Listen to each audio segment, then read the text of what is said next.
Hey there, this is Jeff Bellamy with Murfreesboro Resource. Today, we're going to be talking about the main aspects of the home buying process.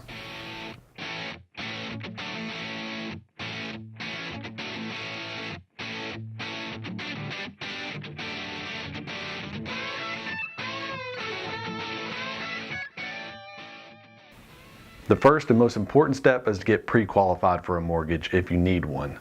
Don't start looking until you know what your price range is.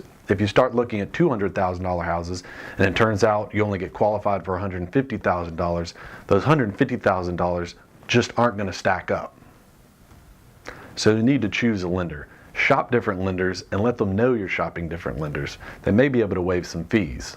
But don't just look at the numbers. Also look at the responsiveness and the professionalism of the lender, because this can make a huge difference throughout the home buying process. Ask what your payment will be and pick a home sale price that fits what you're comfortable paying monthly. Also, you want to ask for a closing cost estimate so you can compare one lender to the other. This is a good time to mention the difference between closing costs and down payment. Both are paid at closing, but your closing costs include items such as loan origination fee, prepaid insurance, prepaid interest, prepaid property taxes, title attorney's fee, and etc.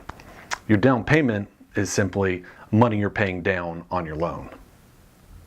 Next, you'll begin your home search, so you'll need to pick a real estate agent. In general, if you're buying a home, the commission is paid by the seller, so you'll need to focus on the agent's professionalism, knowledge, responsiveness. Are they taking time to educate you about the buying process? A few tips on finding the right home. First, the internet's a great place to start, but have your agent set you up on an automated notification. That way you're getting the most current and up-to-date information.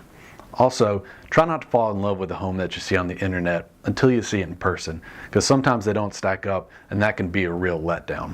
I also suggest you take notes of your likes and dislikes, because you may be looking at a lot of homes in a day, and that'll help them keep them organized in your head. I also suggest keeping a running top 3 in your head. If a home you see is not in your top 3, try to put it out of your mind, because the chance of you buying a home that's not in your top 3 are very slim. That way you won't become overwhelmed. Follow the 85% rule. If a home meets 85% of your needs, whatever that means to you, you should strongly consider it. There's no such thing as a perfect home. It could always be better. Also, if you find a cream puff, buy it. A cream puff is a home that's in great shape, in a great location, meets almost all your needs, and is priced well. If you find one of these, buy it, because it won't last long. Once you've found your home, it's time to make the offer. The exact details of the offer are for another video, but you should have your agent do a CMA. A CMA is a competitive market analysis or a comparative market analysis, and this is where the agent looks at other similar homes that have sold in the area in the last 6 months to a year, and it'll give you a good idea of how well priced the home is and what a fair offer is. That, along with an appraisal, will help ensure that you don't overpay. Once you've negotiated the terms of the sale and both parties have signed off, you have what's called a binding agreement. But the work's not done yet. If you're getting a loan, your loan officer is going to need to order an appraisal, and you and your agent should get together and schedule a home inspection. Now, a home inspection is not required, but it's strongly encouraged.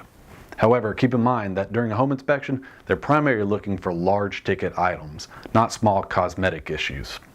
After the home inspection, there's generally another round of negotiations where you negotiate what repairs the seller will do.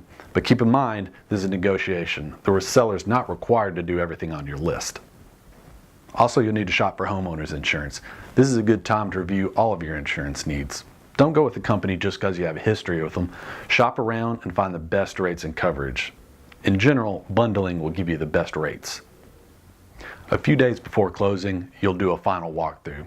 You'll go check out the house, make sure it's in the same condition as when you went under contract and that they performed all the repairs, and make sure they haven't accidentally taken something from the home that was supposed to remain. Finally, it's closing day.